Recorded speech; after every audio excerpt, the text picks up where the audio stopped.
कुत्तों को मिलता दूध यहाँ पर भूखे बच्चे उकलाते हैं। कुत्तों को मिलता दूध यहाँ पर भूखे बच्चे उकलाते हैं। माँ की गोदी से चिपक सिसक जाड़े की रात बिताते हैं। माँ की गोदी से चिपक सिसक जाड़े की रात बिताते हैं। और वाकई में हमारे वीरों ने जिस आज़ादी का सपना देखा था, उस आज़ादी को हम कहीं ना कहीं पीछे छोड़ते जा रहे हैं। चांदी के चंद टुकड़ों की खातिर आज की चकाचौंध में हम इस तरीके से खो गए कि गरीब और गरीब होता जा रहा है और अमीर होता जा रहा है।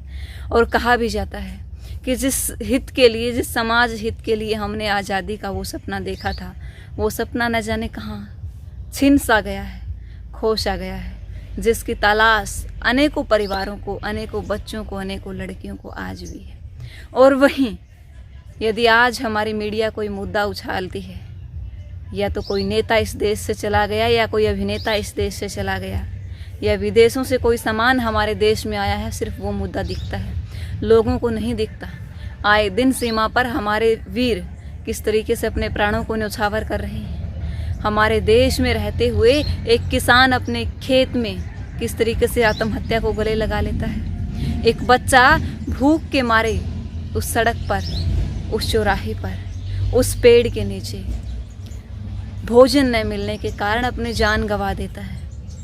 एक बच्चा पढ़ाई न मिलने के कारण अशिक्षित रह जाता है। हमारा देश साक्षर है, शिक्षित नहीं है। और हमारे देश को शिक्षित होने की ज़रूरत है, न कि साक्षर होने की ज़रूरत है। अक्षर ज्ञान हर कोई कर लेता है, लेकिन उस अक्षर ज्ञान को यथार्थ अपने अंदर समाहित करना बहुत बड़ी बात होता है। और उस अक्षर ज्ञान को जब हमारा देश शिक्षित होगा, वाकई में ना गरीब और गरीब होता जाएगा, ना अमीर और अमीर होता जाएगा। जब हर एक इंसान अपने हक के लिए लड़ने लगेगा, तलवे चाटने की बजाय लोगों को जवाब देना शुरू कर देगा, खुद की जो स्थिति है उसको महसूस करेगा कि वो कहाँ स्टैंड करता है, आत्मसम्मान और आत्मगौरव को जब जगाएगा, तो वाकई में मेरा देश उन विकसित देशों की श्रेणी में आएगा, जहाँ हम कहते हैं कि हमारे देश ने कुछ किया है, हमारा देश कुछ कर सकता है और हमारा देश कुछ करेगा।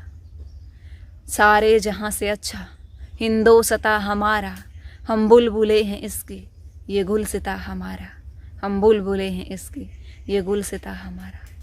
ये गीत, ये गौरव गान हम उस समय गाएंगे जब मेरे देश का एक एक बच्चा, एक एक व्यक्ति, एक एक लड़की, एक एक आदमी और एक एक औरत जब हमारे देश की गौरव गाथा को एक साथ खड़े होकर के गाएगा।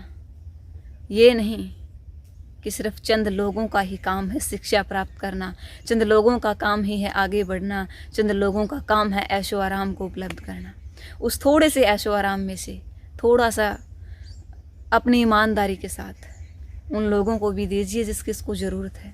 वाकई में जिस दिन हमारा देश सिर्फ साक्षर नहीं, शिक्षित होगा, एक नई राह की ओर, एक नई मंजिल की ओर हम बढ़ेंगे। और उस दिन फिर हम फ़ख्र से कहेंगे, जय हिंद, जय भारत, वंदे मातरम।